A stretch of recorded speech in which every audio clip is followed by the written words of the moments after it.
Welcome back to UMass Sports Weekly. The Minutemen hockey team has had a poor season with an 8-17-1 record and just 3 victories in the Hockey East Conference so far. The Minutemen have showed some life in their last 2-game skid against Merrimack, coming up with a tie and a victory. I'm here with our own Tommy Calautti and Liam Byrne.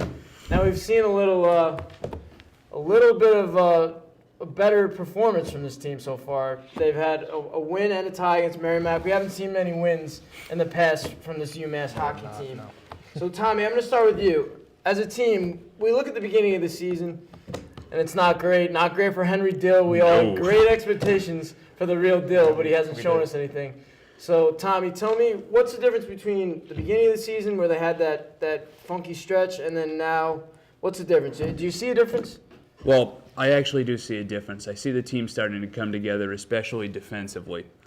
After the game, I talked to Steve Masterlers, who obviously talked about the team, how great they did, but he played well in goal, which is something we haven't seen. He also talked about the penalty kill. UMass went 7 for 7 on the PK on a really high-powered Merrimack team that likes to get a lot of shots.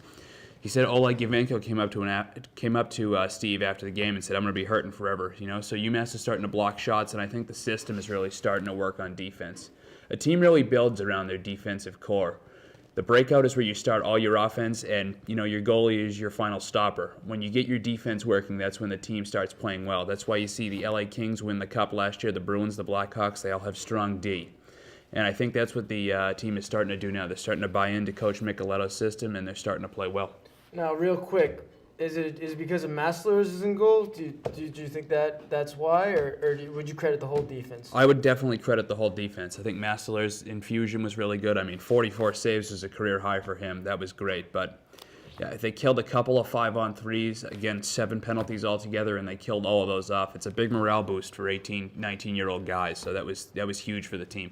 Well, Liam, we've talked about the success against Merrimack. I know it's just a tie and a win, but we got to take what we can get with this team in the strong Hockey East. What did you see in this 2-game stretch that was different from the past? Well, first game they tied, which was good, because Merrimack is nationally ranked, and obviously we're not with the record that we have. Then the second game we got the victory, which was great.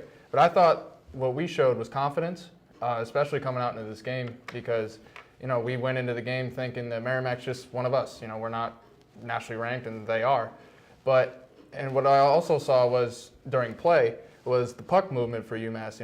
They were patient when they were across the blue line, and they also had a big intensity on defense, which, that Tommy was mentioning, was really the key to their win, I believe. And it seems like their chemistry right now is also building too. And we were talking to Masterlease and Kravchenko in the media room after the game, and the smiles on their faces, and they were just happy that their team chemistry and their morale has been boosted after this win, and hopefully going forward into the rest of the season. Chris. Well, we talk about the success, and the question is, can they keep the success up going forward? They've only had 3 wins in the division the entire year. So do you think, Tommy, that they can keep this success going forward? I think that they can have sustained success going forward. It's tough looking at what they've been doing. You look at BU with Jack Eichel, you look at BC with Thatcher Demko. Providence has been a dark horse that came out of nowhere. Merrimack is great. But in the Hockey East, you have teams like Maine and UNH who are still under 500 in the division. Those are teams UMass probably could have and should have beaten, but they've been kind of Jekyll and Hyde all year, and I think this is the Jekyll we want to see. Denis Kravchenko had 2 goals last game. He's really starting to step up. Like I said before, the defense is getting better. I think the infusion of Brendan Montour is great. The guy's got a lot of skill. Not really your average stay-at-home defenseman, but he can play. Some of those stick-handling moves were unbelievable. For Toronto, again, I think he's one of the top 5 players in college hockey right now, and I'm not just saying that for UMass fans. I really think that.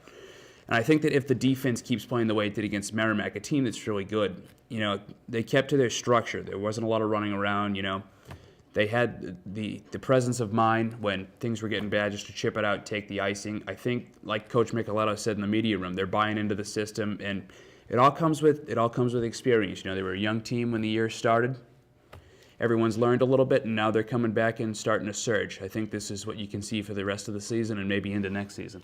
Yeah, well, Tommy, you mentioned Eichel and Demko, two top NHL prospects. Obviously, UMass, I mean, they have some talent on the team, but they're not going to get guys like Eichel, who's supposed to go number 1 in the draft, and then Demko, one of the top goalie prospects, obviously, in all of college hockey. So I think they more have to rely on their defense, would you say, and just team camaraderie as a whole instead of kind of relying on those guys. But now, Liam, I'm going to ask you the same question I just asked Tommy. Do you think they could have some more success going forward? I think they can win a few more games, I hope. Hopefully try and get it close to a little bit under 500 rather than 8-17-1. Maybe make a little push into the Hockey East just for next season, to build for next season. And, Micheletto's first-year coach, right? I believe. No? Okay, never mind. Second-year coach. So there's still, new players are trying to get used to his system and things like that. So I think, they'll win a few more games, hopefully, and just build on next season for, the juniors that are waiting, and then hopefully the seniors this year will have a good send-off on a high note for the end of the season, even though they won't make it past regular season play. Now we're going to throw it over to John for the recap of the hockey game against BU on Friday. Take it away, John. Thanks, Chris. The Minutemen hockey team went on the road to number 2 Boston University this past Friday night to take on the Terriers, as they have in many matchups this year. UMass competed for much of the game. The score halfway through the third period was actually 5-4 Minutemen, with goals scored by Dominic Trento, Troy Power, Shane Walsh, Frank Vetrano, and also Riley McDougall in the third period. But in the final 10 minutes of the third period, the Terriers scored a whopping 5 goals. None other than Jack Eichel himself recorded 2 goals and an assist on this run. And Evan Rodriguez notched 4 assists as well. The Minutemen have shown that they can play 50 minutes of hockey, but against a team like BU, anything less than 60 just isn't going to cut it. And Patrick Lee also recorded 3 assists in this game. And if this young UMass team can improve their stamina, they may very well be able to win games against a powerhouse like BU in the near future. Chris? Thanks, John. That was a great analysis on that BU game. We'll be right back, and we'll be talking women's basketball. Stay tuned.